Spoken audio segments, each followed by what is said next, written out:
Hello, and welcome to the 13th episode of the Cerulean Skies RPG podcast. This is crazy. These numbers keep going up every week. Just like typical RPG progression, we are in 13. So just a gradual increase, straight linear. This is a weekly podcast aimed at the myriad of RPG subjects that we here at Cerulean Skies are passionate about.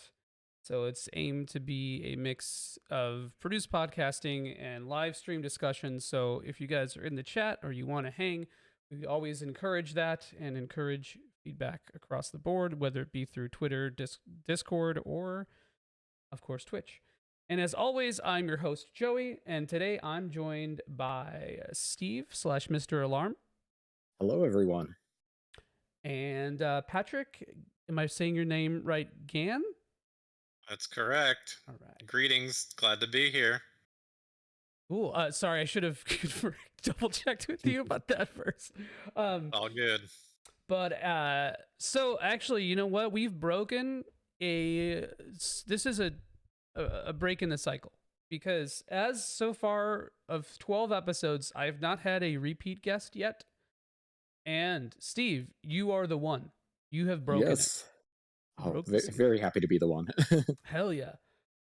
So usually I say this part of the intro is reserved for I guess sort of saying that you guys are new contributors, but only Patrick is. So what's Hayes the new guy? And so yeah, so usually what we do, Patrick, in the beginning of this episode of this podcast rather, is that we talk about our favorite RPGs for a little bit, ease into each other's preferences before we start talking about our subtopic.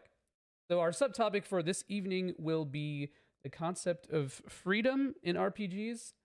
So how player choice is expressed through mechanics, exploration, story, etc. And true to the topic at hand, this podcast is often loosely structured. So I'm sure this concept will mean different things for both of us. But before we start getting into all that, let's introduce the guests, man. Steve, you've been on before, so we'll start with you. How might the internet know you, man? Just like last time, mostly bad movies. This time, though, Christmas-themed bad movies. So we've got your Jax Frost, your Ginger Dead's Man, all of that garbage, all of that crap. So, but I do write game-related articles and reviews for geek2geekmedia.com. And yeah, that's what I'm most famous for at this point. Hell yeah. How about you, Patrick? As far as my internet presence, I'm a writer. I mostly write about games and game music. Most of my work, I'd say 90% of it, appears on a website called rpgfan.com, and I've been there since the site's founding in 1999. So, yeah, I'm old. Dude, so I knew that you wrote for RPG Fan, but I didn't know that you were that old school until literally like 25 minutes ago. So, hell yeah, let's go. Yeah, I was telling Joey earlier that I've been a fan of RPG Fan going back to the 90s, so I was probably reading your work back then. Oh, that's lovely. And Armor plays love you being here, man. Thank you for always showing up. But yeah, that's a crazy body of work, man. I gotta give mad respect. So I'm gonna ask you to repeat yourself as you have done over the last 23 years, and tell us a little bit about some of your favorite RPGs, and then we'll switch over to Steve, and he can remind us about some stuff he may not have talked about last time. Oh, yeah. This is one of those things whenever someone says favorites, it's like, this could change on any given Tuesday, right? It's, what I'm thinking of right now, I'd have a completely separate list if you ask me in like a month. I tried to stick with some things that have a lot of strong personal meaning to me and that have really stuck around, that I've replayed a lot. Um, I think the biggest one, the RPG that's had the biggest impact on me is Lunar 2, Eternal Blue. I've only played the localized PlayStation version. I never played the Sega CD version that Working Designs brought over. It's the Eternal Blue Complete on PS1. That game had significant impact on me. I like that the game had an ending and then an epilogue and a true ending that felt a lot of games do that now. Fewer games did it back then, and I feel like Lunar 2, I have yet to see a game do it better than Lunar 2. And so, I'm a sucker for a good happy ending, and a good happy ending that you have to fight for. Because that post game content was not easy. Oh yeah. Um, Speaking of being a sucker for a happy ending, my favorite Final Fantasy is Final Fantasy IX. I think that it tells an amazing story, and I think its end game is really good. I love action RPGs. Alundra is one of my favorite games. That was another one Working Designs brought over. Um, I call it my favorite Zelda game because I find it superior to most Zelda games. I mean, arguably, like I probably think Link to the Past and Breath of the Wild are better, but Alundra is an amazing game. Um, I love the East series. I love Nihon Falcon as a company. I think East 6 is the best game in that series. Very much enjoy it. I love Shin Megami Tensei, and in that series, I love Persona 3 the most, and I specifically think that Persona 3 Portable was the best version of Persona 3, being a female protagonist and the way that that changes up gender-based interactions across the social links made that game very interesting in my opinion. Ken notwithstanding. Is that his name? And Ken? Ken. Is that the That's his name. Yeah. That's his name. Okay. Yeah. Yeah. Yeah. Hate me some Ken, man.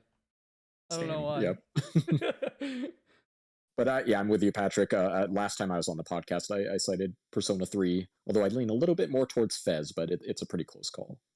I like Fez. As a post game content scenario thing, I wish P3P had the Fez content attached to it. I imagine that someday in the near future they will bring it all together in one, stupid ultimate Persona 3 package. I imagine it's not far away.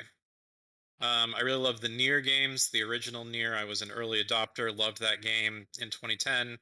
When Automata came out in 2017, of course, I was cheering for that and seeing it succeed in my heart sore. Yoko Taro is something of, sort of in internet space, he's legendary, he's famous.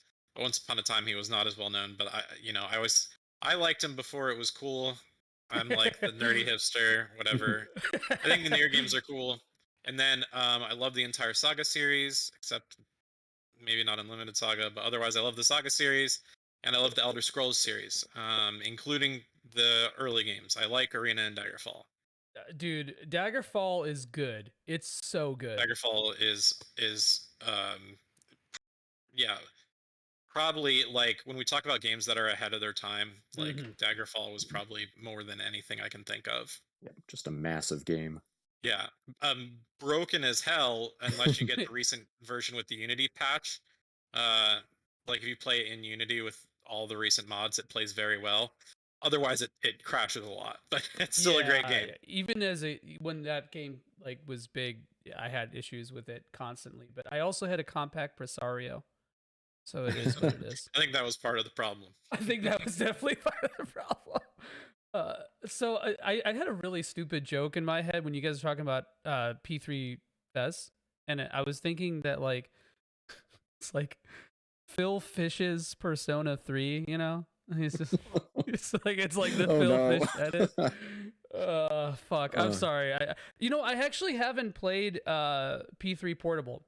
I played P3 when it came out and I didn't finish it, and then I played Fez when that came out, and then I finished it finally. So I'm kind of excited to play P3 Portable when the remaster comes out, but I don't know, man. I don't know. Those character models. Yeah, a lot of good streamlined decisions made for that version of the game. I kind of used it as a bit of a Trojan horse to get my wife into playing JRPGs, but and she really enjoyed the female protagonist route. So, and as well as the difficulty options, which they had more of in that game. But yeah, it's a very good streamlined version of Persona 3. Yeah, there's the difficulty options in that. Yeah, I think you can play it at an easy difficulty on portable, and yeah, the navigation's a lot easier. Like all non-combat, like all the overworld stuff is it's menu driven. You don't like walk around the mall or walk around the school, so it's you move around very quickly. Okay, that's interesting. And 6 2/3 made the Xbox Live joke that was in my head when you said that, Steve. So What's that? he says always Trojan horse the wife. Oh no. No. So Well, yeah, uh, we're going back to I 1999. Patrick, this should be familiar to you now. So that's but yeah, cool. Like Steve, what about any games that you didn't really talk about last time when you were on here? yeah, Because there's a lot of overlap here for sure between yeah, all of us. yeah, for sure. And yeah, I'll say everything Patrick said. Those are games that are near and dear to my heart. Final Fantasy and Dragon Quest, as usual. I usually point out six for Final Fantasy. Dragon Quest, it could be 5, 8, 4, 11. Um, but since we just spoke about Persona 3, I've been replaying the Persona 2 duology, so I will point Ooh, out yeah. Eternal Punishment is a favorite of mine. It's a fantastic game. It's held up very well. It addresses some of the issues I had with Innocent Sin, not all of them. It still has kind of bland dungeons and everything, but I love the story. I love how it wraps everything up, how it brings in characters and story elements from the original Persona game. It's just a very satisfying conclusion to that duology. Um, Also, Chrono Cross. I'm one of those weirdos who prefers Chrono Cross to Chrono Trigger, so I will throw that out there as a favorite of mine. I don't replay it all that often, but it is one of my top 10 favorite games, I would say. And since we're talking about kind of freedom with mechanics and games that play it fast and loose, I will toss out Resonance of Fate. Also, it has one of the best Christmas themed subplots of any RPG I've ever played. It's absolutely hysterical. If you haven't seen it and you're willing to play the game, it's worth it just for the Christmas chapter. But yeah, Resonance of Fate is a very oddball game, and I'm certain that we'll have the opportunity to discuss it further in the podcast. yeah, real quick, I think that game is amazing. I played the PS3 version of it. I haven't played that the like 4K remaster, whatever. Mhm. But I played that PS3 version recently. I want to say like 2018, and yeah, the game's hard, but once you sort of get a sense for what the game is asking of you to do, basically with formations of triangles and arcs and things, once you get a sense for it, it is ridiculously satisfying to complete battles in that game. And I think I platinum trophied that game. Like that's how Oh, much I liked nice. it. Yeah, Yeah, that game Like that's I that's a rough really like plat. that game. It's a rough plat. Yeah. Yeah, it asks a lot of you, but like if you enjoy it, and I truly did enjoy it. Like I think, yeah, Steve, that's a hot take, but good take. yeah, it's such a cool, unique game, and it does feel like you're doing homework when you're trying to get your mind wrapped around all of the mechanics and Yep. systems and everything. But The yeah, learning if you're curve's willing, oh, the learning yeah. curve's huge, but once you get it, I'll also note music connection because I love game music so much. Composer for Alundra and the composer for all of the non-battle themes, so about half of the soundtrack for Resonance of Fate. It's a guy named Kohei Tanaka. He also Oh, did Oh all yeah, of yeah, yeah. he also does all the Sakura Wars series, both the games and the anime. I interesting. really, Yeah. really love his work. And then, of course, the battle portions of Resonance of Fate is all Motoi Sakuraba, the Mhm. I gotta ask. Souls, Tails, Star Ocean guy. I gotta ask. What's your take on Sakuraba? As like a big, because you're. I didn't quite realize how well versed you are in game music until I was looking at your oeuvre. Um, and damn, so I'm really curious. I want to hear because I think we briefly talked about this on Twitter, but this isn't Twitter, so I want to hear No, the Sakuraba take, man. man, that's really tough. I do think that complaints about Sakuraba recycling his own material and being more about quantity and quality is probably true. And I think that's how he pays the bills. That being said, um, when he has time to focus on something, when it's something that, from my perspective, it seems like he's more passionate about, or he's trying to do more than sort of the phoned in prog rock, he really knocks it out of the park. I think his early work, I think Star Ocean 2 is extremely well written, as well as the first Valkyrie profile. I Oh think yeah. the Mm. second Baten Kaitos, it was called Baten Kaitos Origins in America. I think that's one of his best soundtracks. Um, there are a handful of songs in the recent Souls games that I think are pretty good, but for the most part, I haven't been as impressed there. But again, I think those games don't call for, like, it would be bad if, like, it would be bad for those games if, like, the world's most insane, awesome prog rock song just kicked off. Like, it would be too much. Like, it feels like a more like Western RPG, like computer RPG style. You need the ambience, you need the sort of dark electronic stuff. So it can't have the impressive stuff that I want, and I think that's okay. Hell yeah. But yeah, for the big critique of Sakuraba is you're getting the same thing over and over. And if you bought every Tales of soundtrack, I think I think yes, you have wasted your money. Did you? No. Okay, I was I making feel sure you like didn't speak from experience. I've probably purchased like 7 of them in my life, and I've had like a few sent to me as reviewables. But no, I would never buy all of them. There's like 20 of them. Organ arpeggios. Yeah, yeah. Yeah, I think you won Joey over with a Baten Kaitos. Oh yeah. He went for a different style. He went for a different style with those. I mean, there's the prog rock is there. But some of his slower work. I mean, when he works with a harp, he can do very good work with a harp. Dude, the synth tones on that album are wild too. Like it's super atmospheric. It's mixed like a post rock album. Like yes, I fucking love it, and it's like I wish that he would do more stuff that's like atmosphere. Like there's a lot of times, Tales of Arise, really good example of this. A lot of instruments that are just folk instruments for clout. You know, they don't do anything interesting. It's like, oh, I googled that. Oh, this European country used this, so I'm gonna utilize that. That's kind of what it feels like. But in Baten Kaitos, it really felt like heartfelt. It felt like a lot more passionate than a lot of his other projects. And I know this is all feels based, but I don't know. I mean, it's feels based. It's not like you interviewed him, but like I think there's more to it than just your gut instinct. And again, I know I said the second one. The first game also has great music. I just think it got better with the second one. Yeah, like you said, like the post rock, like that's a very good descriptor and a good take. And yeah, kind of wish we would have more of that style. I think something you can get close to with that with Sakuraba was this this game that I think came from a team of devs that worked on the first Valkyrie profile for PlayStation Vita. It was called Exist Archive. Yeah. I knew you were gonna say it. Yeah. There are a handful of tracks on there that remind me of the Baten Kaitos style. Not a lot. Most of it does feel like a recycling of Valkyrie profile, but there were a handful of sort of environmental themes that I heard it and I was like, oh yeah, I'm playing Baten Kaitos again. This is good. And speaking of freedom, which is a subtopic for this evening, before I allow freedom, because I am the allower, the judge, Steve, I'm forcing you to give me your Sakuraba take.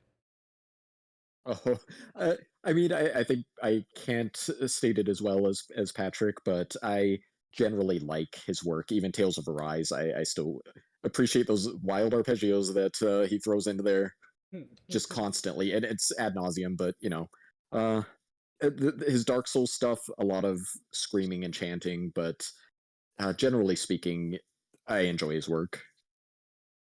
I don't have a more nuanced take than that, unfortunately. But no, I just love the concept because you said screaming and yelling, and I just thought that like Dark Souls is his screamo album, and then Baten Kaitos is his post rock phase, and it's just like, where's the post hardcore, man? Where's the middle ground?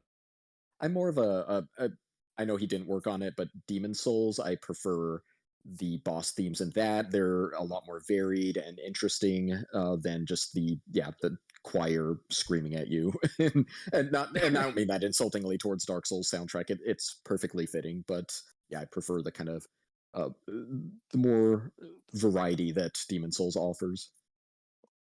Hell yeah.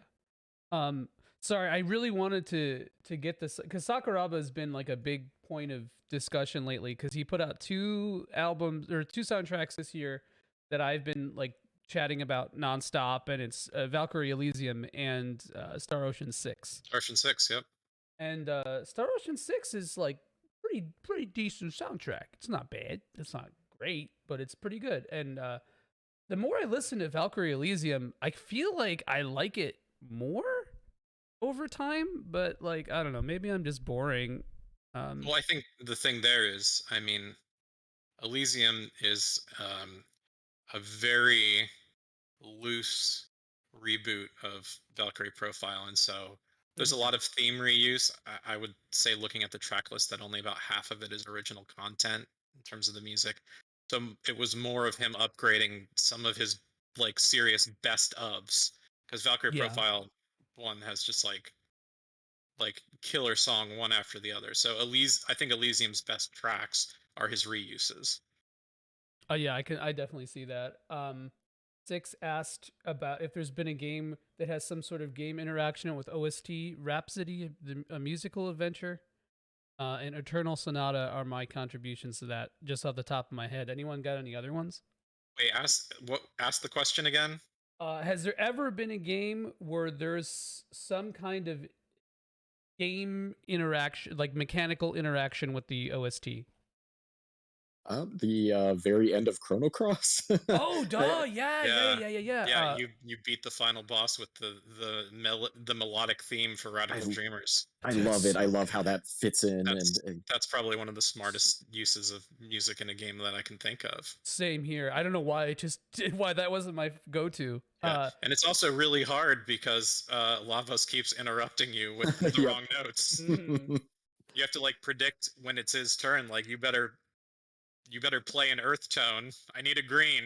You know, like, dude, green is the one that always walls me on that fight. Yes. And I have to keep. Yes. It's so funny.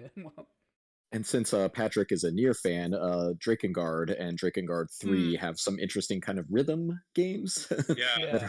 The final secret boss of Drakengard, which is the plot line that creates the Nier universe. Mm-hmm. That final boss is just like an insane 2-button rhythm battle.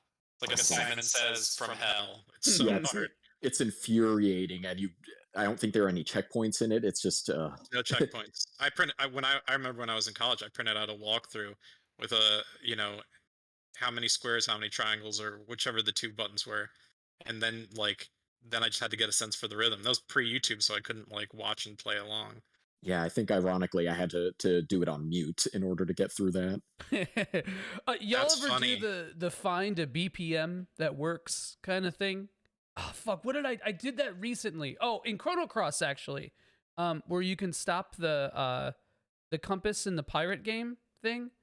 If you do it on a certain BPM, you actually get it every single time, and I was like, right, it's like it's like an audio cue to win. I like that kind of stuff. I was thinking one more game that has an interactive soundtrack piece is Brave Fencer Musashi and Legend of Legaia both had like a DDR clone style mini game, and in both of those instances, those songs are like some of the best songs on that soundtrack. Like for Musashi, Tsuyoshi Sakito's song there, I can't remember the name of it. And then oh man, the Legend of Legaia one had like that voice sample of like, the woo. Oh yeah. That one. Yeah, I think Persona uses that voice sample as well. And those songs are catchy dance tunes. Yeah, and it's like okay, so I know what 6 is really asking for was like a little bit less like music that's diegetic and more so like interaction based, like directly involved, like the Chrono Cross thing. But I think everything I gave was super basic, and everything that you guys gave was awesome. So I have one last one, and it's FF7 Remake. The rhythm mini game is actually like affected. Like if you fuck something up, it changes stuff. I mean, that's kind of right. That's like a Guitar Hero thing, typical rhythm. Yeah. Well, yeah, a lot of newer games have gotten really good with like dynamic or layered soundtrack building. There's this incredible composer, incredible woman, incredible writer. She's written like the definitive textbook on like media score specific for game music. Her name is Winifred Phillips, and she, in my opinion, is a master of that work of both crafting like a solid bass, like a solid melodic bass for a song, but then also being able to build and scale back. She did a lot of work on the Little Big Planet series, and if you think about how those soundtracks could like, they'd be really cool, but then like something would scale back, depending on what layer you were walking in, or things like that. I know that's not an RPG, but like, um, yeah, there's No, that's there's a lot, there's more and more opportunity for composers to think critically and and participate more fully in game design if they choose to, by saying, hey, here's something I can do with my song. It doesn't have to always sound like this. Check out what happens if I speed it up 10%, or if you want to cut out the strings or just do the vocal, like, um and allow your gameplay and your parameters of the game to determine what's going on with the sound. I mean, there's just, oh, like to use stems, yes, to yeah. yeah, yeah, yeah, and they come in and out based on what the action is, what's happening in the game. That's happening more and more in games, but I think RPGs, and especially Japanese RPGs, are like lagging compared to the rest of the industry on that front. Uh, And Gen 9 I'm had it, hoping, funny enough. Has it with what the had it? battle themes. Pokemon Gen 9. Yes, no, yeah, Gen 8 and Gen 9 Oh, did did 8 that. as well? Oh yeah, with the Yeah, gym leader battles and stuff. That's the yeah, first one yeah. that comes to The mind. yeah, they've done a really good job with dynamic audio. Yeah, Gen 9's done it great, not just for the gym leaders, but some of their environmental stuff, um, interactions in town. Um, Audio will pull back not just the overall, you know, audio. It's not like just they take the master audio and cut it down. They'll like they'll pull back like a guitar, but keep a piano, Hmm. and that's it. And like it's really simple, but it's important. If you have the tools and it's effective, why not do it? Yeah, yeah. I'm a big sucker for that when it's used well. Uh, Yeah. damn. And I think for battles it can be used very well. I think, well, on the Japanese scene, I think um Persona started doing it pretty early on, but they would just have two versions, right? They just have like the Right. normal and then the like intense version. And I think um they're going to be able to go further and further with that in the future, and I suspect they will. Hell yeah. I love talking about music stuff too. Patrick, at some point, I would love to have you on for a. I've been trying to kick around an idea for a music topic for RPGs for a while. So if that's something you're keen on in the future, that'd be fucking awesome to have you on that. Um, I'm in. hell yeah. But before we move on to our subtopic, I got one question for you guys, and it's just hit me with an RPG hot take. Just your hottest, spiciest take off the top of your head. Steve, I'll throw this in your court. Well, I guess I kind of already spoiled it a bit, but yeah, Resonance of Fate is an excellent game. That's probably one of my biggest hot takes because every time I mention it on Twitter, I will inevitably get an angry response from somebody who played it for an hour or so and just hated it and threw it out. But yeah, that's really my biggest hot take associated with RPGs. Unless we're talking about how much I love Dark Souls 2, of course, because it is one of No, my favorite games. no. Uh, uh, I love how like the chimera of like the summoning chimera of three things for Steve is Dark Souls 2, Little Nicky for Game Boy, oh no. and Uh, what's the Resonance of Fate. Now we know.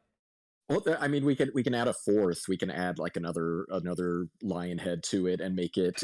I kind of like Sugiyama's music, so Oh, that's fucking right. Yeah, yeah. Oh man, this is a dark creature we've created. yeah. So hitting you with the evil trinity of hot takes today, but yeah, And thank you for the raid, Ryoko. I hope that you're doing well, man. Good to see you hanging out.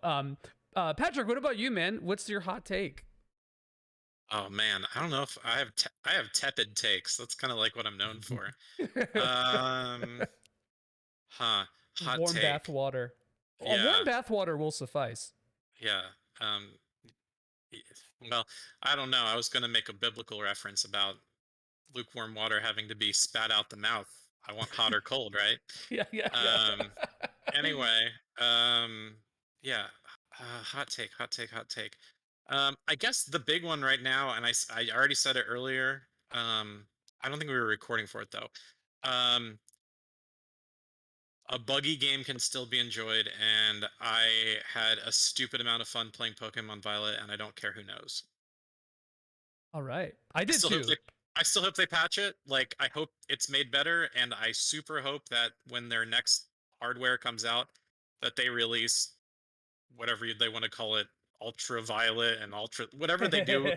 Yeah. There's no way they're not going to reissue it for better hardware so that it can perform as it ought to perform.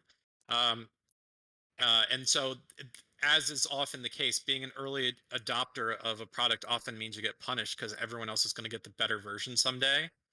Um, However, I don't feel bad about being an early adopt. Pre-ordering day one for Scarlet Violet was a good choice for me because I had a ton of fun playing it.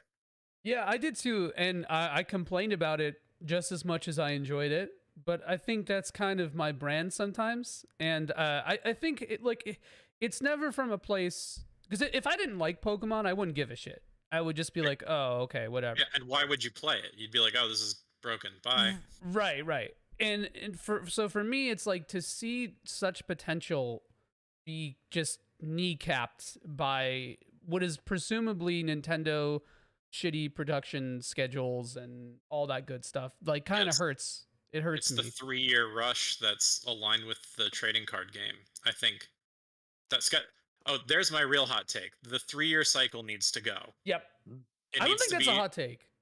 I think, yeah, that's probably not a hot take. I think most people agree. Like, they need 5 years for their Gen 10 game, or it's going to be a garbage game. Mm-hmm. Mm-hmm. Cool. So we let's throw our baby out with the bathwater and Let's do it. switch topics and talk a little bit about freedom in RPGs. So, uh, just so people I think everybody kind of understands that this, if you've been listening to this podcast, is that like usually with the guests who I choose for this, we try to hash out a topic before something that there's like a through line between all three guests, right? And I think we all have a very mutual heavy love for the Saga games. And Patrick, you played Minstrel Song Remaster, right? Yes, I did. Cool. So we are both fresh off that. We're gonna basically the whole point of this podcast is to try to peer pressure Steve into starting it tonight. Let's do it. I think what we really need to do is, Joey, if you and I can align ourselves on which is the best character to start with, maybe we can not only pressure Ooh, Steve to play it, we can pressure Steve to start with a good Ooh, first good character. good that's choice. So, when I last played the Super Famicom Romancing Saga, I played oh Albert. oh Oh, yeah. So, no.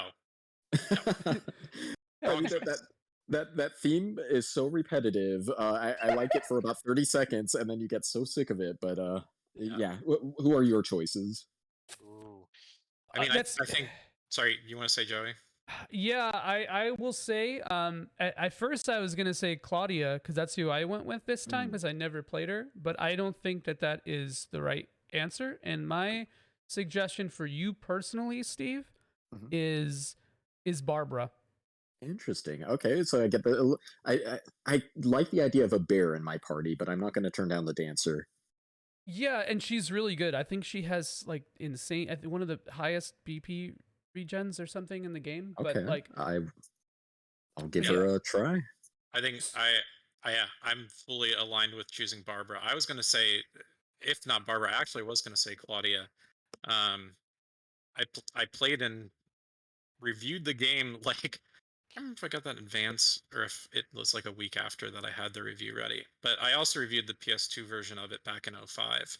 oh wow, Um, and wow. Claudia was my first playthrough on that, and I think I th- looking back, I think it did leave me a little confused compared to other characters. I felt like I knew a little bit better what was going on with some of the other starters. Claudia does feel a little like, oh, what's going on? I do think that bow is an OP weapon in Romancing Saga. So like make sure you get an archer. Like if you can recruit Claudia, I would say recruit her anyway as part of your main team. But I do think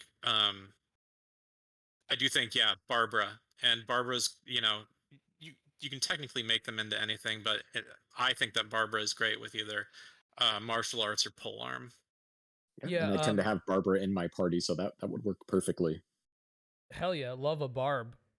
Also, Claudia has like the highest LP next to Galahad, I think. So Yes. she is really good with martial arts and spells too. Yeah. So she's very diverse. My only problem with Claudia's route is that you start with two characters who suck, and you can't get rid of them until like roughly the mid game. Like they start off great, right? So like They if don't you're grow. new to a Saga game, I don't think that's a terrible character to start with. But Honestly, so it's the bear and a wolf or a dog? and the wolf, yeah. Okay. And so like the first like I don't know like 6 7 battle ranks like or event ranks, they're good, and then they just unless you teach them magic, which money is expensive. Money is expensive. Really good statement. Money is very It's hard to important find. in that game, Yeah. in the early game. So I think they're garbage, and the only way to keep them in your, they're without spoiling, they'll leave your party at some point, and it's not like it's not worth juicing them up unless you exploit a glitch to keep them in your party. So well, it's not really a glitch, but it kind of is. It's clever use of game mechanics. Let's just say Yeah. that. It's a workaround. Yeah. Yeah. So yeah. So Yeah. my You yeah do Barbara. you do lose time ultimately having to like have the bear and wolf grow with the party, and then it's just like, oh, I have to drop you too. But the other thing I would say though is in any given playthrough, I mean, for optimization's sake, maybe you want to whoever you recruit is who you're keeping with you. But I think a casual playthrough of Romancing Saga demands change up as you go. Yeah. Mhm. Oh yeah. So It did when I my think Claudia just forces a thing that you kind of ought in quotes to something you ought to do when you play Romancing Saga. So that's a really good point. Yeah, Yeah. to get into that habit of cycling your boys yeah, out for sure. yeah. Interesting. I did Aisha this time as my starter, and it's been very hard. It was a very hard playthrough, harder than I thought it would be. I think she might be the hardest person to start with. I thought that she was guaranteed Neidhart joining her, but apparently not, Oh, because I didn't interesting. get him. Yeah, I that's good thought to that was know. the whole thing. Was like she's weak, but like Neidhart's gonna be with her, right? Nope. So now it's just been really hard. Oh wow. Yeah. Wait, did you finish? Did you finish the playthrough? I'm actually stuck on the last boss. I mean, I know how the game ends, but yeah, I That also boss does not fuck around. yeah, it is very hard. Every time I've beaten the game, I still greatly struggle with Sarween. So yeah, I'm stuck on him. I was proud. I let the triangle of evil mages, Strife, Scorn, and another S word, Oh, Spite, spite. Yeah. Spite, Strife, and Scorn. I did the thing where if you beat all three of them earlier in the final dungeon, they show up in their Yep. triangle form and they're like stupid hard, and you have to like once you knocked one down, then you're pretty much safe because it breaks that Imperium Yeah. The Imperium thing, like boost. yeah, it like nerfs their HP and stats. I don't know if that's intentional or not. I think that's I was reading that was a glitch. Oh, that's wild. So hell yeah, let's go. Yeah. So yeah, I got through that and I was pretty proud. But I cannot at this point I can't beat Sorrowing. I will probably load my save from main screen, go beat some subquests that I didn't bother doing because I thought I wouldn't have to, um, and then come back and yeah, 3 of my 5 characters I just decided to go full martial arts with them, and it's fun. It's hard, but it's fun. You proc Raksha and it Yeah, absolutely yeah, slaps though. yeah. Raksha is great. It's worth the LP loss. It's the DSC of that game, I think, for martial Yeah. arts. Um, Yep. and for those of you who this is just sounding like gibberish too, I do think that this is kind of an interesting thing because even if you don't understand like what we're like the very specifics of what we're talking about, you can see how much freedom Saga allows. Like we just parse through like 500 different options in playstyles in that like 3 minute, 4 minute sidebar. So I think okay, so let's talk a little bit about what freedom means, right? Like, Is God, this like a libertarian podcast? yeah. This is the Joey zone. I was just gonna say, God damn it, I sound like, wow, yeah, that was not good. But yeah, like, what does freedom mean? How do we get government out of policies? But yeah, no. What does it mean, like mechanically, in terms of story progression, player experience?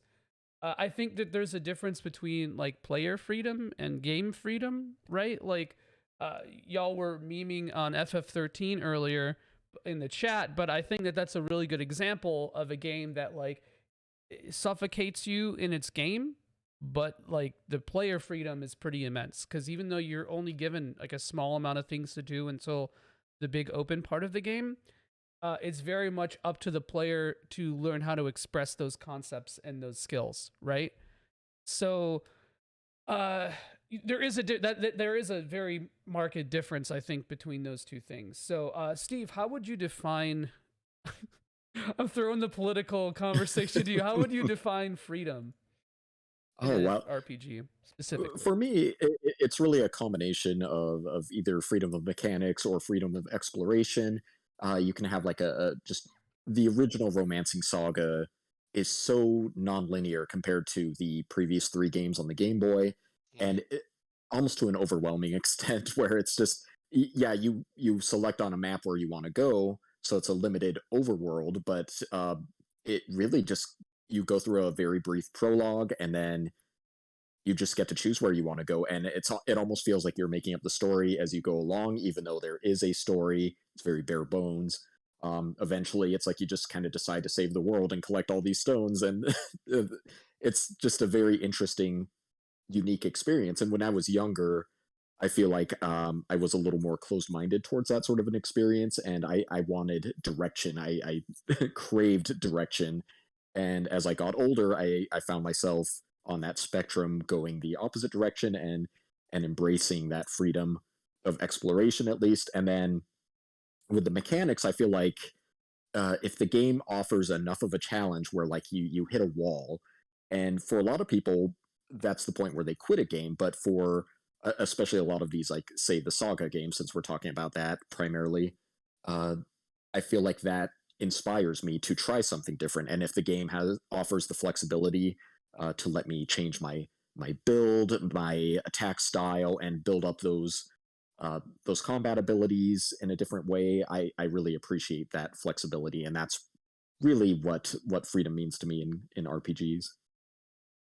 Hell yeah, dude! I'm sorry, I've been poisoned since Patrick said the libertarian thing. I can't stop thinking about this and like I, especially with your love of Resonance of Fate being the gun game. You know, like I feel like that's just what I keep thinking of. But yeah, no, I definitely I totally agree with this. I also think there's the ability to like let people make their own mistakes on their own terms is a big part of this to me too, which I think ties into Saga already, but we've kind of stated that. Patrick, anything you want to add to Steve's definition of freedom, brother? Now listen here, brother. You see, freedom isn't free. It comes at a cost, and that cost is the blood of the patriots. Yeah.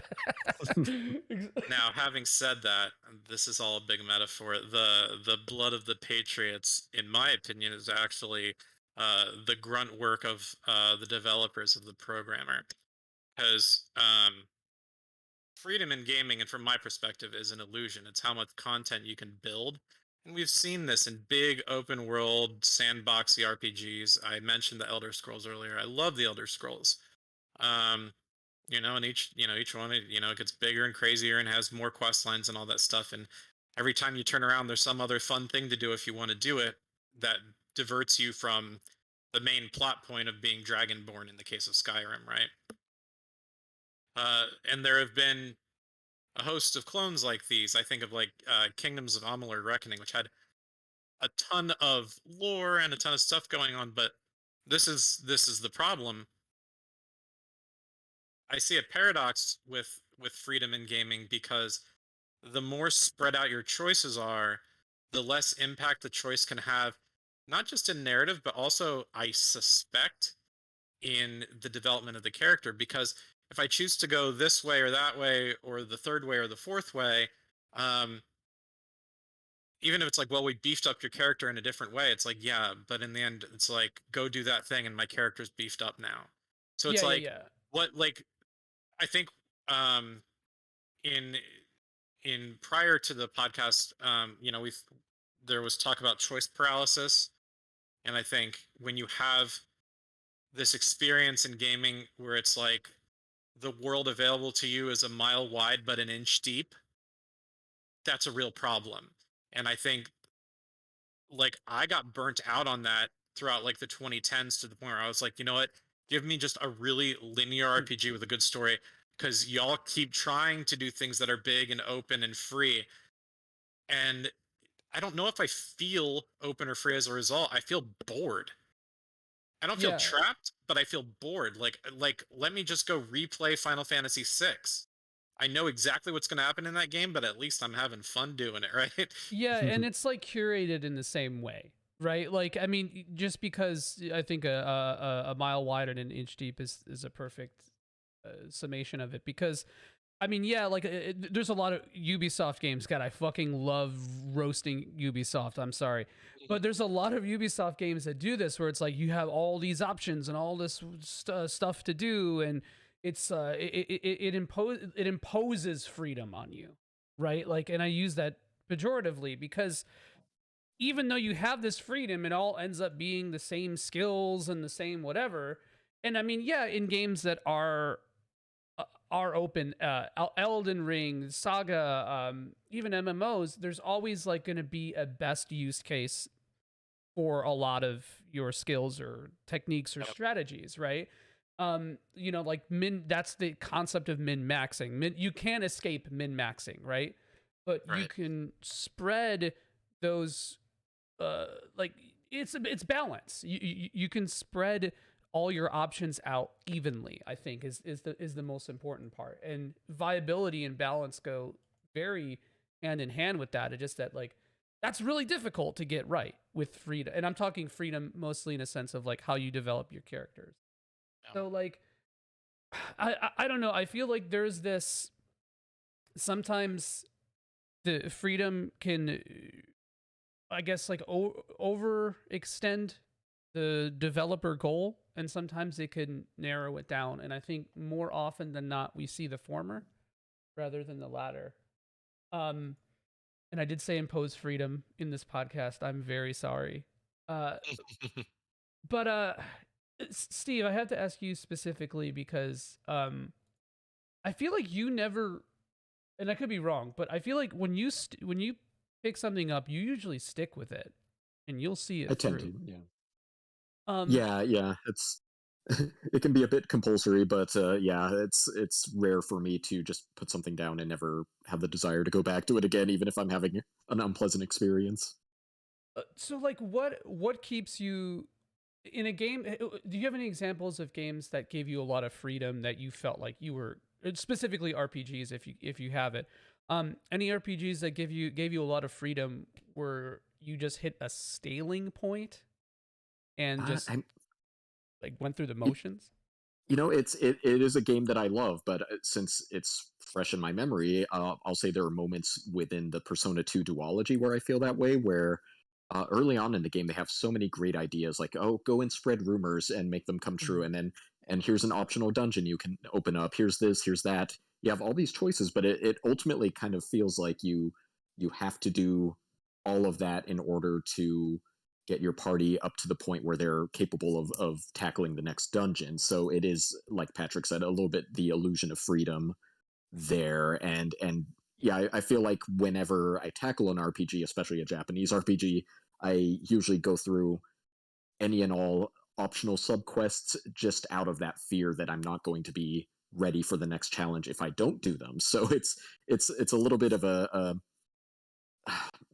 contradictory experience in that regard, but and that's why I always do go back to those Saga games, especially Romancing Saga 1 and 3. I feel like where it's just like, hey, I can just pick an area to go to. I can take in the lore of this area and the surroundings, delve into the dungeon, I might get wasted by the boss and have to come back later, but at least it's, I get a few hours of taking in that environment, the town, the subquests and everything going on, and then I'll go and pick another random place to go to. So I feel like at least it's a little less of a checklist in that regard for that series.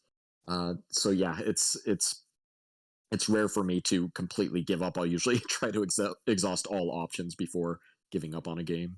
Yeah, I think the idea of a checklist is a really important topic, especially as it pertains to that whole illusion of freedom thing. I keep almost saying illusion of safety because I'm just thinking of thrice, man.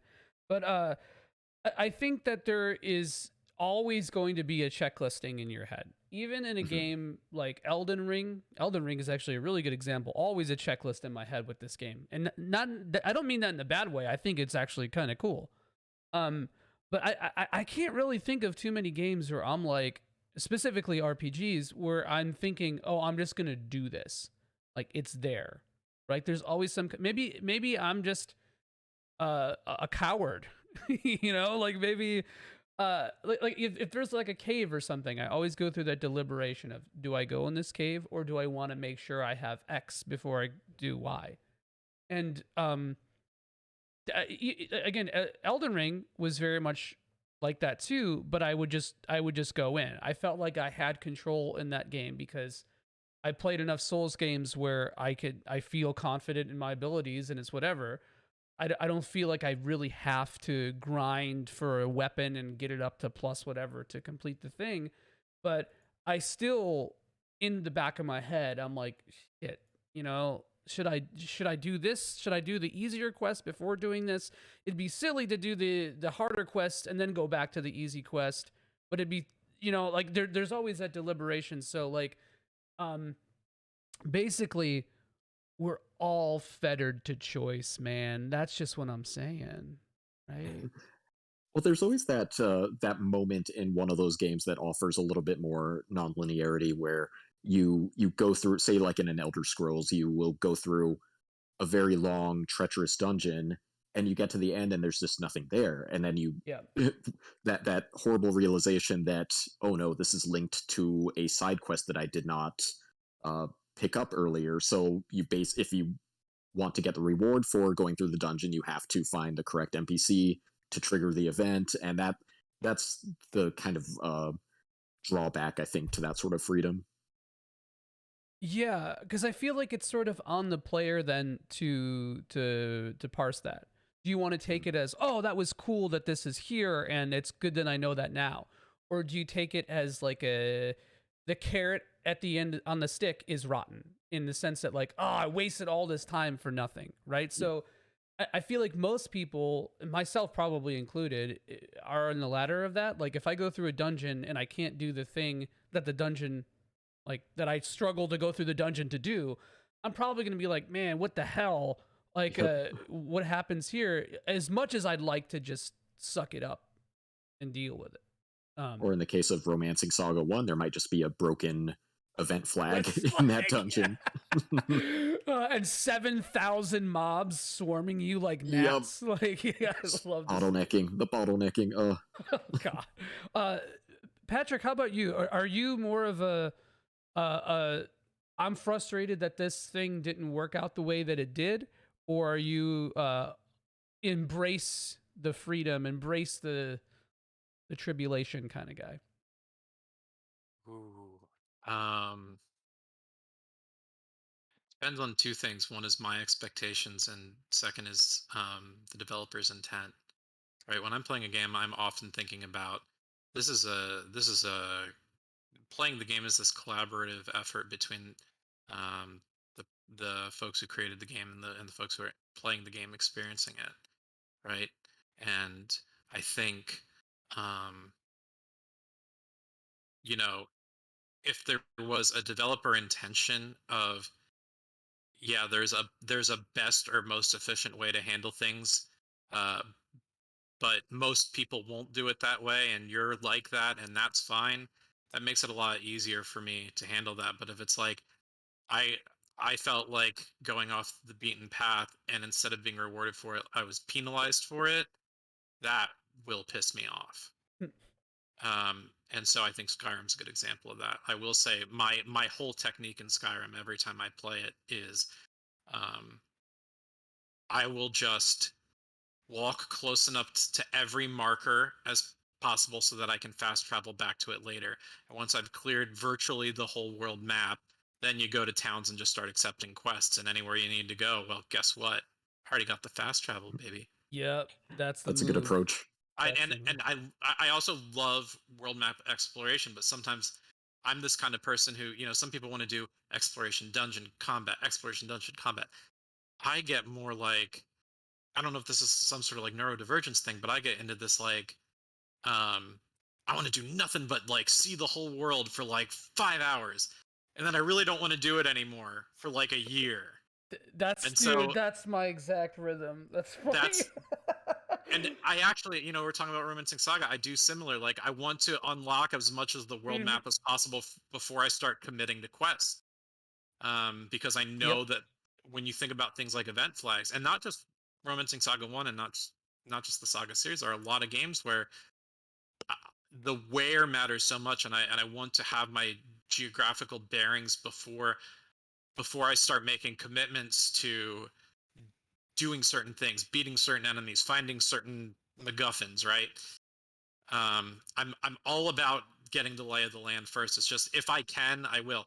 If the game doesn't allow me to, because that's not part of the game's setup, that can frustrate me at first. But it can have huge payoff as well. And actually, you talked about FF13 before. Like, the first time I played through the game, as I played through it, um, you know, running across one more straight line on the mini map, I was ready to tear my hair out. But then, like, at the end where it's like, all right, here's Pulse, and I'm like, part of me was like, oh, this is what I've been waiting for. But then when I thought about developer intent, it made it a lot easier for me to swallow, because I was like, oh, like, this was the whole idea. I didn't get a world map up front to explore. I'm getting it at the back end, but now I know way more about the game's mechanics. Yeah. And let's see how quickly I can take on these insane sub bosses, given my not my experience points, but my mastery of the game's systems.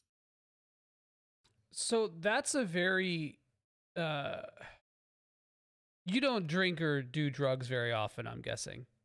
That's a very No, I don't know what most drugs look or smell like other than what I've seen in movies. uh, I'm boringly straight laced. I know I say this because I'm the same way, and it's like it's a locus of control thing, I think. And I feel like you and I have very similar approach. Steve, I'm wondering where you fall under this. Seems like I smoke crack. Yeah, I'm actually hitting the pipe right now.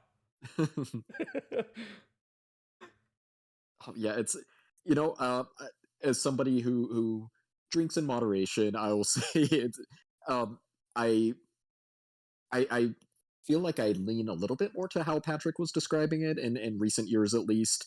Um, I used to be a lot more just kind of well, I guess I have become a little bit more methodical in my approach to open worlds, or like just to take it away from exploration and onto mechanics a little bit.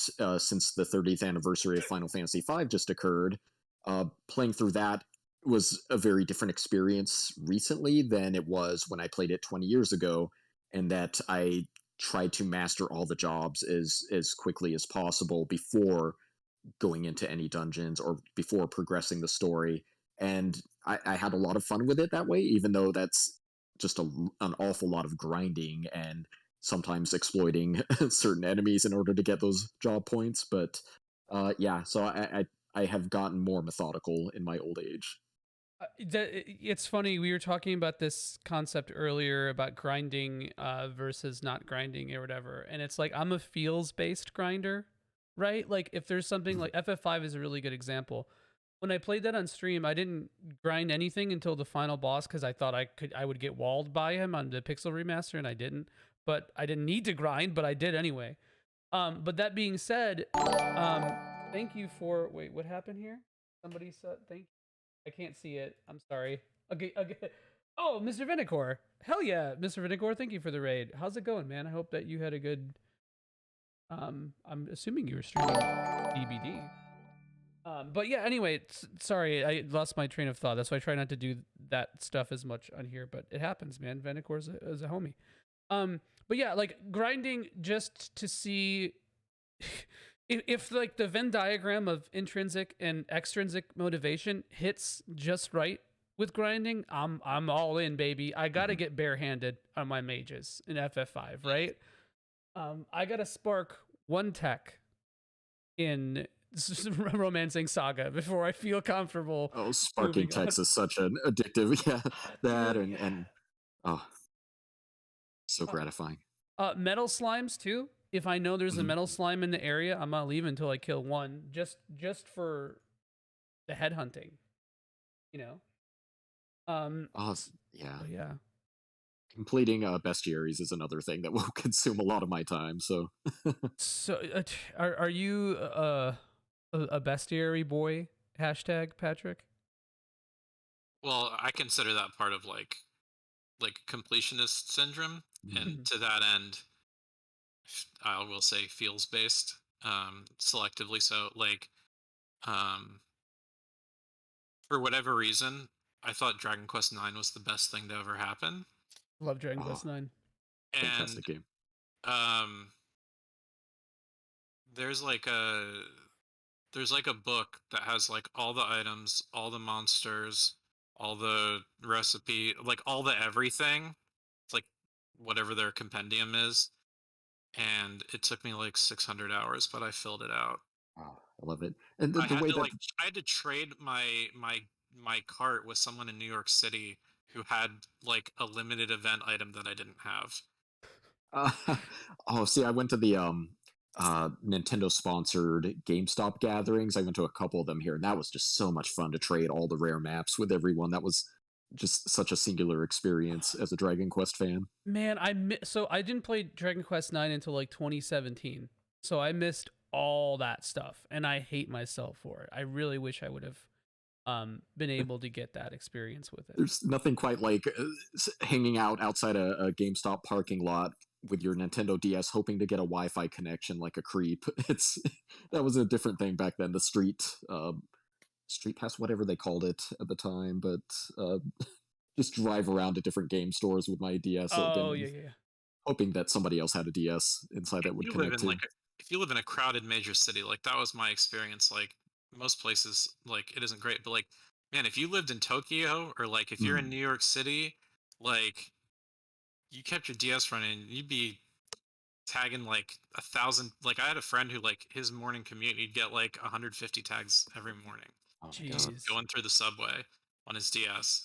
That I wanted to never say real quick about not just FF5, but also like when we think about linear RPGs, one area where like the freedom shines through, not just the end game, but also like if it's offered like post game, right? Like I beat the Mhm. game, now what? And it's like it's not just subquests, it's also like let me understand this world. Let me start breaking down what it is that you know, Squaresoft or Atlas or whoever we're talking about, what have you made? Let me understand it better. And now it's like this puzzle that you're solving, and it's big and it's crazy, and how you tackle it is up to you. And I think that's something that um, RPGs and specifically Japanese RPGs have that a lot of other game genres, when you get to the end game, it's not that like a lot of like I loved the early Tony Hawk games. But like once you've done everything in them, like there's something very finite about those games, except for like if you want to do like multiplayer and beat your little brother and you know street art tagging each item. You know that one where it's like Yeah, yeah, points the the German. graffiti mode or whatever. Yeah, the graffiti mode. Yeah, I love beating my little brother in graffiti mode. Hi Alex, I beat you in graffiti mode. He's Um, still recovering from that one. That's that I one. know That's a blow. it's a hard thing for him, but a lot of like action games, platformers, first person shooters, their replay value is normally locked into multiplayer experience. Without that, like why are you going back? I think RPGs, even if they're linear, if they're if they're robust in their mechanics, if you're working with a lot of numbers, a lot of parameters, a lot of options, it's still fun for yourself to go and just freely explore and experience after you've run the end credits and you've beaten the boss and all that stuff.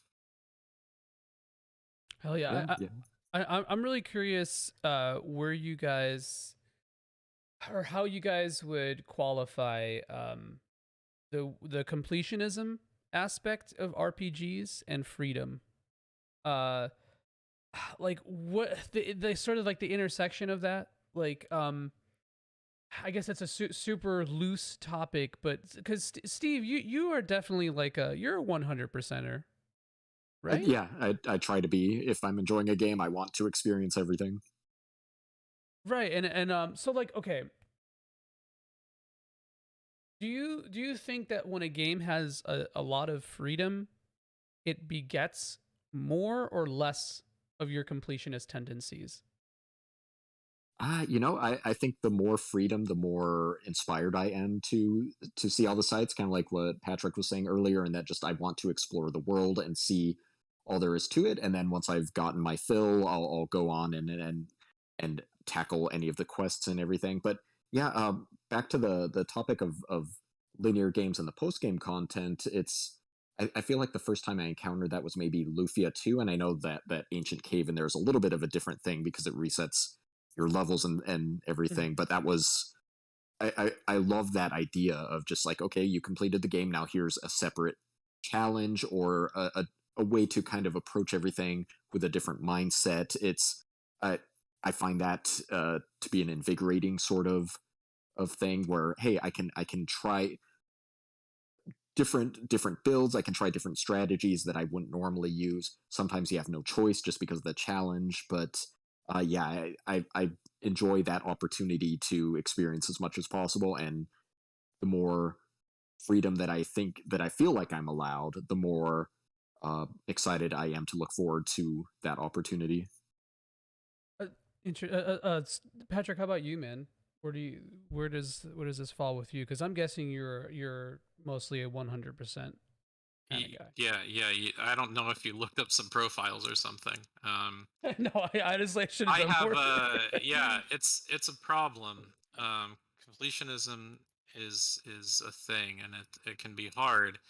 I think for me, if a game feels very big, and think about the concept of like choice paralysis, I can sometimes feel like if this game is so big that the idea of taking it all in and understanding, experiencing all is overwhelming, I might intentionally say, no, no, no, no, never mind that. I'm beelining it to the credits roll, because I'm afraid of what this will do to me. And I'll give you an example. We were talking about Pokemon Scarlet and Violet. First Pokemon game I ever played was Let's Go Eevee, and so it's like a remake of Gen 1, right? Yeah, the third remake or whatever. Yeah. Yeah. Well, okay, so I played that January of this year. First Pokemon game I ever played. You want to know what I played after that? Arceus. I played Soul Silver, and then I played Alpha Oh, Sapphire, and then I I played Brilliant see. Diamond, and then I played White, and then I played X, and then I played Ultra Moon, and then I played Sword, and then while waiting I see what you did. for Scarlet and Violet, I played Legends Arceus. I also played 4 Pokemon Mystery Dungeon games this year. So I went on a Poke binge, right? Are you And okay? I am okay because what I told myself was I am never going to catch them all because I that will see. I see. kill me. Uh, but then I got so into Pokemon that by the time I got to Legends Arceus, and it was, the dex is relatively small in that game. It's like 200 some. It was actually fun enough to me that I did it. And then I ended up doing it with Scarlet and Violet. My partner played Scarlet and I played Violet, so we were able to switch exclusives, and it was really easy. Um, so that was fun. But I knew, and I'd actually intentionally avoided playing Pokemon for much of my life because I knew that if I went into that, the catch 'em all mentality would get into my head, and it was like it would like cut into my like real living time. Um, and like yeah, I have like 50 platinum trophies on Sony, and I have like 80 games 100% achievements on Steam. Like I do like doing that kind of stuff. I also write guides for them: Romancing Saga 2, Romancing Saga 3, Saga Scarlet Grace. I wrote the platinum trophy guides for those. Oh, you on did? Yes, on Wow. like trophyguides.org or whatever it is. For Scarlet Grace? Yeah, that took me 1,000 hours. I'm Oh my, certain I yeah, used it for Scarlet Grace and Romancing Saga too. that The Scarlet Grace Platinum Oh. yeah, was rough. getting all the characters, and I'm pretty sure my routing to get it done in 5 playthroughs is wrong. Like 3 people have told me there's something wrong with one of my spots, and they all end up doing 6 playthroughs. I did 9 playthroughs, so Yeah, it took me 6 or 7 because I fucked up. What's her name? Erpina's brother. right. You have Yeah, to run Erpin in minimum twice because yeah, you have to kill the brother in one run and leave him alive in the other. yeah. That was the last trophy I needed, was the recruit all people thing. Yeah, that's probably the hardest one. So I get really into completionism, and so it's like the opposite of freedom. Like I'm digging for very specific targeted things, and I like that experience a lot. And so if a game is too open, too big, too free, I get scared and I go, all right, just give me the bare bones. Um, and I've done that a lot with a lot of like first person RPGs that are very much in the realm of like um the Bethesda games, like Bethesda clones that play like Fallout or Elder Scrolls. Like there are tons of games like that where I'm like, this game's fun, but like I'm not going to explore all of this world. You haven't charmed me. You don't have brand loyalty with me. I'm just running you straight to the end. Or occasionally, I'm not even going to play it because some games just kind of suck. But I think to me there's this inverse thing where like it's like this inverse corollary where like if your game is more bound and more closed, I'm more likely to want to see everything that's there because in my mind it's finite, it's easy to find. I love visual novels as a genre, and even if they have a ton of branching storylines, like the way visual novels work, and especially with like text skip, if you want to like do New Game Plus, like I love like the Zero Escape series, like 999 and Virtue's Last Reward. Like those games are great for me because they're big, they're text heavy, but they're super linear in that even though there's choices to make and there's like a branching timeline tree, like ultimately there's ultimately you know 70 some specific chapters or scenes that I can go to and experience all of, and I'll know I have seen all of the game. So I think I'm more likely to go into completionist mode when a game is less free. I Oh, want Yeah. choices. I don't want it so linear that it's choice less, but I want the choices to be limited in scope. It's like what, if you take a parenting class, I'm a therapist by trade, and so if I'm working with a parent and they're, working with their kids, I talk about choice paralysis all the time because I'm like, don't ask your kid, what do you want for dinner? Say, all right, for dinner, I can make pizza or I can make chicken. Would you like pizza or chicken? You give limited choice. That the human brain operates better with it. And oh, that isn't just for kids, that's for me too. and with the VLR 999 comparison, it's like comparing VLR um, to Danganronpa, and that like you said, you can experience everything in Virtue's Last Reward, especially with that very handy timeline skip function. But yeah, Danganronpa, it's like I get a few hours in and then feel like, oh, I didn't hang out with this character enough, and then they died, and therefore you have to replay the game many times in order to experience everything, Yeah. and it's The oh. trophy hunting specifically in the first Danganronpa was painful for that. They Mhm. they reworked it in 2 and 3 so that you had options, but I think the first one it was very you were punished very hard for not doing the right thing the first time. This is a basic question, but trophies, in essence, seem to motivate you guys to explore your freedoms more. So it's interesting because they're like a marker for completion. If anything, they also curate what counts as 100%. Whereas in fact, there's plenty of things to see in any game that aren't marked or cordoned off by do this for the trophy. Which is, I go back and forth with whether I love or hate Nintendo for avoiding this whole, like, the persistent achievement tied to my account. Like, they have actively refused to do it, and sometimes I'm mad at them, and sometimes I'm so glad they do that, because then I get to define for myself when have I had my fill? When do I Mhm. feel like I've seen the whole of this game? Um, And even considering games by the same developer, going back to Dark Souls and Elden Ring, I feel like obtaining the platinum trophy in Dark Souls allowed me to see the vast Oh yeah. majority of the stories, if not all of the character stories all the way through. Whereas Elden Ring, yeah, there's a lot missing if you get that platinum. There's an awful lot of There's way uh, too little in that. Way too mhm. little.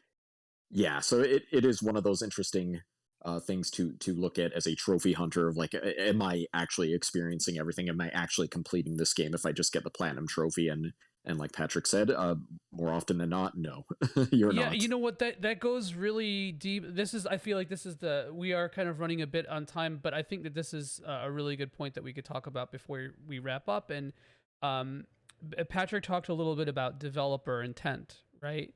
And I feel like one aspect of developer intent are these curated trophy lists or whatever, Yep. whether it be a trophy list or some kind of in-game achievement that sometimes those give you rewards, sometimes they don't. You know, I feel like that ties deeply into freedom and player choice and how you choose to interact with the game and the mechanics and however you progress through the story.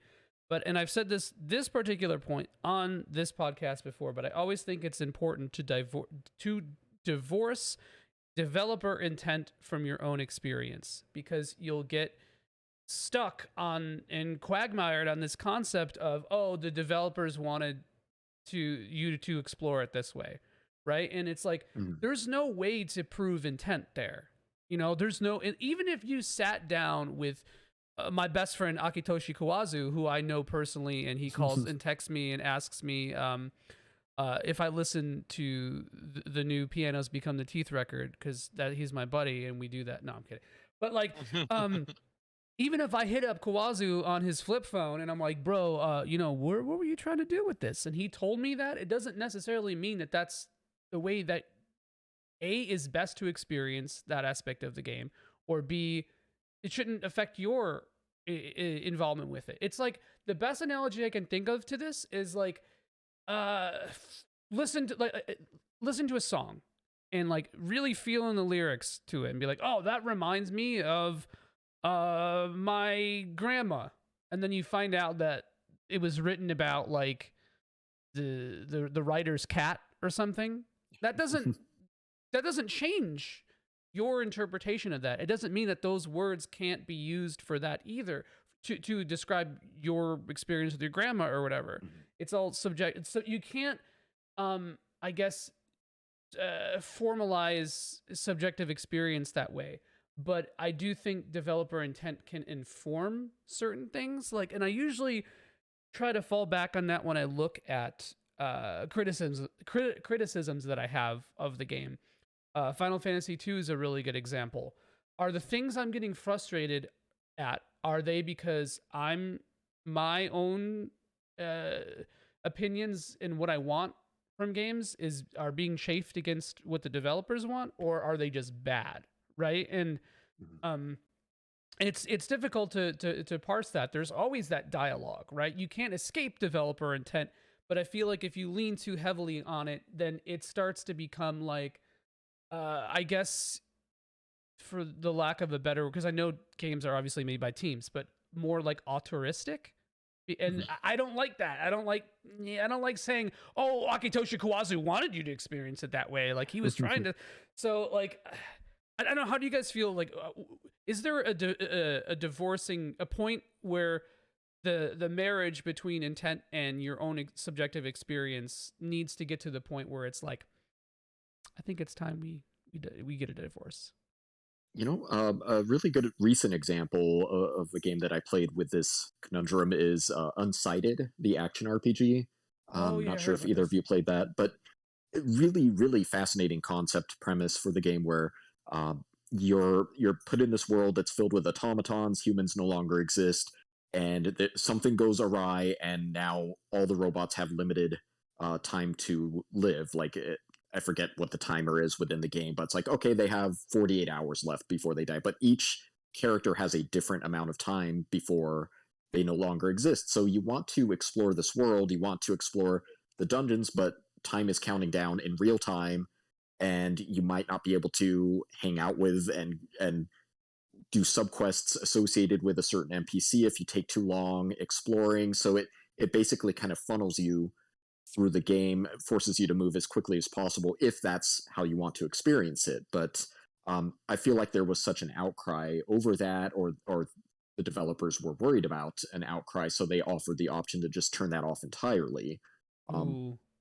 and yeah, so when I start up the game and I see that option, I'm sitting there with that choice, thinking to myself, well, clearly the developers intended for me to play it this way, so I'm going to play it that way. And then I just wasn't really having as much fun as I should have been having with it. But just that stubbornness really affected my enjoyment of the game, and I really should have just gone and turned it off and just explored the world to my heart's content, not worried about it. But yeah, I do feel like that those two should be divorced. I should be able to enjoy the game and not obsess over what the developer's intent is in whatever game it is. But in Unsighted, I think it actually did hurt my enjoyment.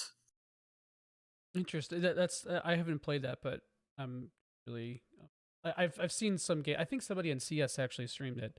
But yeah, Patrick, how about you, man? Where do you feel on this matter?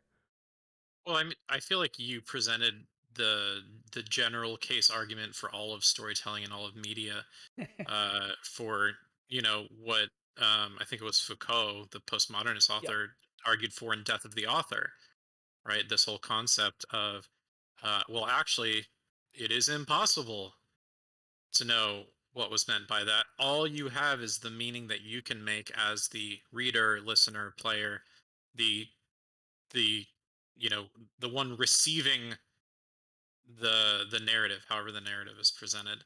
And what's interesting about games is that the narrative isn't just the storytelling narrative; it's also the narrative of how Say it. and why, the mechanics Say of it. the game and all that. Say the L word. I don't know. Ludo narrative. Oh, sorry. It wouldn't be an RPG podcast without it. Yeah, Ludo sorry, narrative. Patrick. That's our meme here. I didn't mean to cut you off. I'm sorry that I missed it. I should have known to say it. I didn't. Yeah, I should have seen that coming. Yeah, but no. Yes. So my thought on this is, okay. So for example, like, we talked way early on in this podcast about how we make mental checklists. In some ways, trophies/achievements are the developer's checklist. It's their curated checklist for you. Hey, do you want to experience this game we've made? Do these things, and you'll know that you've experienced it. Now, what we've already talked about is, of course, that's not entirely true, and of course, a developer knows that's not entirely true too. But they're trying to say, here it is, and this is what I'll say about developer intent, and we'll put intent in quotes because it's okay. You can't quite know it, but there is often detectable. This is how the developer expects most players will do X, Y, or Z. And if you go back to early games, and like you look at game theory, like that actually proves true. Like look at like how a platformer in like a game like Super Mario World is designed. Okay, we know that in 2-1, they're gonna run across the ground and jump a lot, and then once they see that there's a key and it's the first time they see a key, they're going to learn how to fly, and then they're going to try to fly under before they get the green blocks. And then the really smart ones are going to find out we never put a ceiling on the game, so you can just fly over everything. But it'll be a smaller and smaller percentage of players who do those things for each of the like alternate routes. And the most common route taken will be the easiest route, right? The one that takes the least work or the least effort to figure out. And so that gets more and more complicated as you start doing things like adding third dimensions to a game, or, things aren't based in, simple stages, but now it's the entire length of a game. And, we've talked about quest flags and things like that. It gets more and more complicated, but I think, there are times, we can say, okay, there's no such thing as developer intent, but what about that cave in Skyrim that I went to that there was no treasure at the end? But if I had talked to the guy in town first, Well, I think there was some damn developer intent there, and I clearly missed it. Yeah, You yeah, can't tell yeah. me that's not true. Right, So right.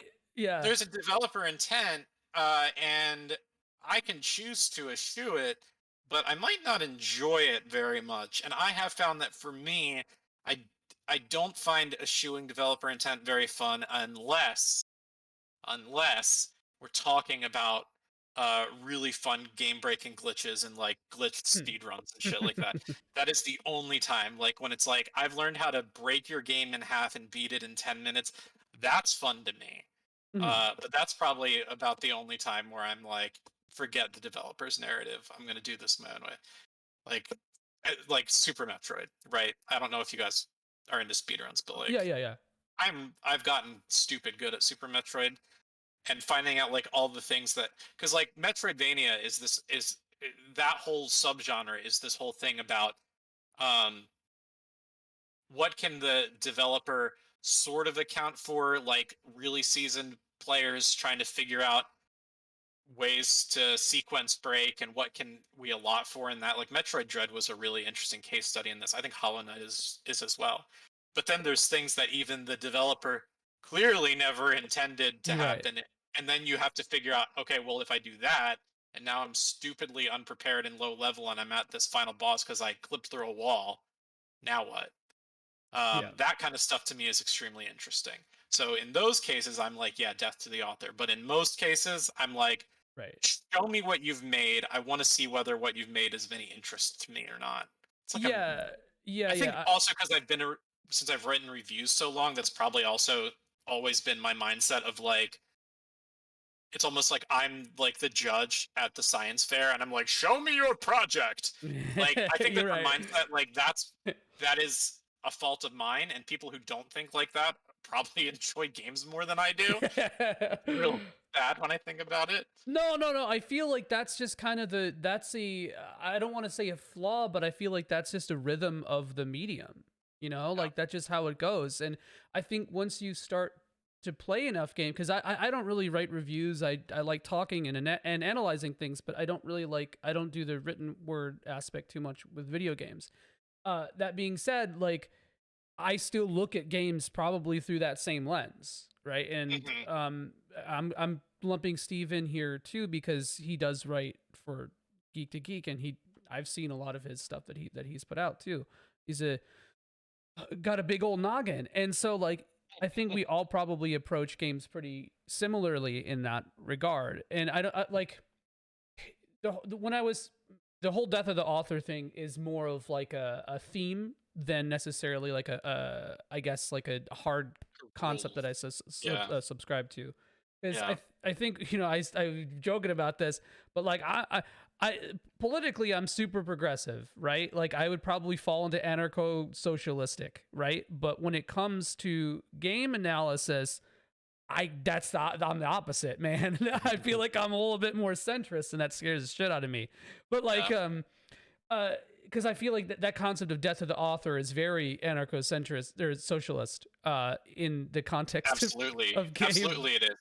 Right, because right now we're looking at power and who holds it. Like that's an important thing to think about. Yeah, Um, and also like that whole concept is not to. I'm sure there's a near joke in here, but it is a very gestalt thing. Like it's not as simple as, oh, just completely eschew developer intent or completely subscribe to it. It's more than just like one example. It's more, so it's like but I love talking about this because it really is a nuanced subject, and it's fucking cool to explore it in the context of video games. Yeah, and one thing just to briefly touch on something I don't think we have discussed much yet is the fear, how much the fear of missing content can drive uh, your approach to a game that offers freedom or at face value offers freedom, but um, that's something like how much work are you willing to do beforehand before going into a game to make sure that you are able to experience everything, and how much of that plays into the developer's intent. Maybe they want you to uh, only experience a handful of things and make sacrifices, but you want to experience everything, so you're going to read the walkthrough beforehand, prepare yourself for that, and that can be an exhausting thing and present a lot of uh, conflicting emotions for me, at least. Well, when you say that, I'm thinking about Unsighted, and I'm also thinking about Mhm. Saga Scarlet Grace, which is why I think things, for RPGs, mechanics like New Game Plus, for improved and faster replay values is almost necessary for these kind of games. Um, oh crap, what was I about to say? Um, Gosh darn it, what did you just say, Steve? Yeah, Yeah, just repeat everything. just the notion of having to do basically Oh, thank prepare you. a Yep, roadmap beforehand. yep, yep. I think that's this idea of counterbalancing for yourself as a player, going in blind versus dealing with your FOMO, your fear of missing out, uh, by routing out like what do I want to do to see all the sites and do all the things and make sure I don't miss the exclusive rare content. Like there's this thing in like, and we're all about to see it again because there's a remaster coming for it, Suikoden 1 and 2. Mhm. Suikoden 2, alongside having the standard collect 108 characters, has these 8 cutscenes with these characters named Clive and Elsa. And Yeah. if you want to see all 8, you have to have reached the 8th one before the 20-hour mark. Ugh. And by the way, I don't know how that's possible without that glitch that lets you push that door away. And if they remove that glitch in the remaster, we're all screwed. I don't know how they're gonna Or do maybe it. like if there's a speed up option, it doesn't It Oh, yeah. doesn't take down run game against the time. clock. That Yeah, might be the only other way. Yeah, like FF9 with the Excalibur is so much easier yeah. than The that Excalibur's game. 12-hour thing. So like knowing like that's the thing. Like I think I appreciate those things more when I've already played the game, and this is another thing about like being connected to the internet and like being able to like watch YouTube videos and have podcasts and stuff. Like when I think back to when I played FF9 and Suikoden 2, like there was game facts, Yeah. and it was a pain in the butt, and like Mhm. go far enough back, and I'm on a dial-up modem, so like, and it's Dinosaurs are walking around, you got 10 hours a month on AOL. And so mom's like, no, you can't go looking for your FF7 how to revive Aerith walkthrough, right? Yeah, yeah, That's yeah. the And other then thing. Like we talk about misinformation like in politics like it's some new thing. I'm like, do y'all understand how many teens were trying to figure out how to revive an unrevivable character? Like and then The dad video pulls combined up game the phone and telephone kicks me off game. the internet. the combined effort must have been hundreds of thousands of hours of gameplay time across kids all around the world. Think about Mm. that. Yep. For a rumor, for a thing that definitely did not exist but people wanted to exist. That's a crazy notion. And so like that happens less and less because you have crowdsourcing and easier verification of things now with games. So it's so much easier now for a game to come out and 2 days later be like, wait, is there some super rare thing there? And someone be like, oh yeah, we dug it up and we can look it in the game files and here you go, and boom. And subverting that's very difficult. There's actually a very interesting story. If you guys know who Christine Love is, if you ever heard of like Analog, a hate Mhm. story Yep. or Hate Plus, Oh, word. Okay. Yeah. Familiar she with them. actually made an unattainable achievement on Steam called Level 4 Revive Materia about trying to revive a character in the game who must die and is unrevivable. And like fans made fan mods, and it's like they still couldn't get the Steam app to like check for it. And like however she got it there, she must have like had an inside with Steam because like there's supposed to be a testing mechanism where the, like she must have been able to achieve it and then edited the game such that no one can achieve it ever. Right. Well, that's And really interesting. like the Ludo narrative there. Yeah, you looked It's around to see back. if anyone would give you a hard eye for saying that word. Yeah, that's good. Yeah, the Ludo narrative there is like she clearly remembers being a teenager and wanting to revive Aerith and not being able to, and that was the point. And she's like re-pushing that button on you of like, no matter how hard I try, I can't. And like so like when you talk about when I talk about why playing a game to me feels like the interaction between the creator and or the developer and me as the player, it's things like that where it's like, yeah, it's just like it's that moment of recognition where you're just like, yes, that's what's going on here. That's probably like one of my favorite things about games as a medium that other mediums cannot achieve. I think that that's a perfect capstone for this podcast is the sentence or the rather being dealt the like when we talk about freedom in games, I feel like being dealt the realization, yeah, that's going on here, perfectly encapsulates this. So, Yeah. hell yeah. We are a little bit over time though. I'm sorry to cut anybody off. If Steve, did you want to say anything really quick before we actually wrap up? Oh no, I think that that was like my last point was about the whole roadmap thing. I was going to kind of compare it to movies like Inherent Vice or Naked Lunch, where you have to do some research beforehand, or you won't get the full experience out of it. And how much are you willing to do? Yeah, the infinite jest paradox. Yeah, Mm, for sure. yep. Yeah, Cool. sorry for ranting too much. I'm sorry. Oh No, no, no, it you're was totally great. fine. I just I try to keep the podcast up to a certain point too. It's like it's nothing that this always happens. We always are like we always go over because that's just the vibe, man. But thank you guys so fucking much for hanging out and joining me in here, especially a little bit later than we usually do. I really appreciate that. But before we kind of close out, just plug for us, folks. Patrick, we'll start with you.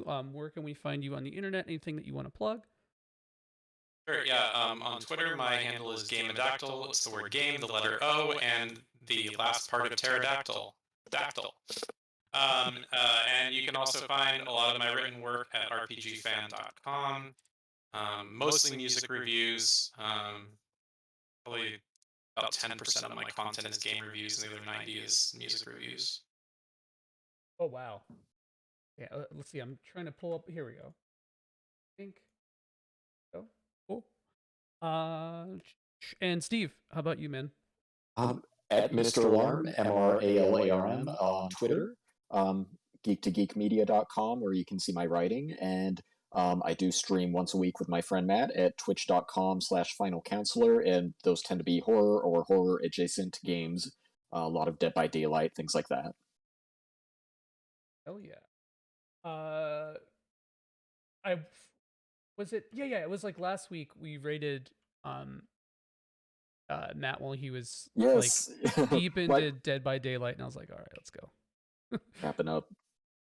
We it's funny because I either rated usually when our streams end, either he or Mr. Venacor are streaming, and it's always Dead by Daylight. So it's like there's an overlap. Either way, there's going to be cursing once you switch over immediately. Right, exactly. Let's go get him. But we actually, to change things up, we're going to be rating The Gray Gatsby. He's playing Lunar Eternal Blue. So this is curated for Patrick. Bookending. Love it. Hell yeah. I don't know where he is in the game, but there might be spoilers. So if you guys do want to watch, that's a thing. Thank you guys so fucking much. This was absolutely great. I had a blast. I hope you guys had fun. Yeah, hopefully we get to do this again sometime. As always, what is our here we go. The Discord? Sorry, hold on. I don't know my command. Yeah, there we go.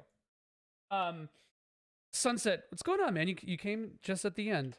But thank you guys, everybody, again for hanging out in chat. Chat was especially popping and getting silly tonight. So thank you guys for listening, and thank you guys for talking.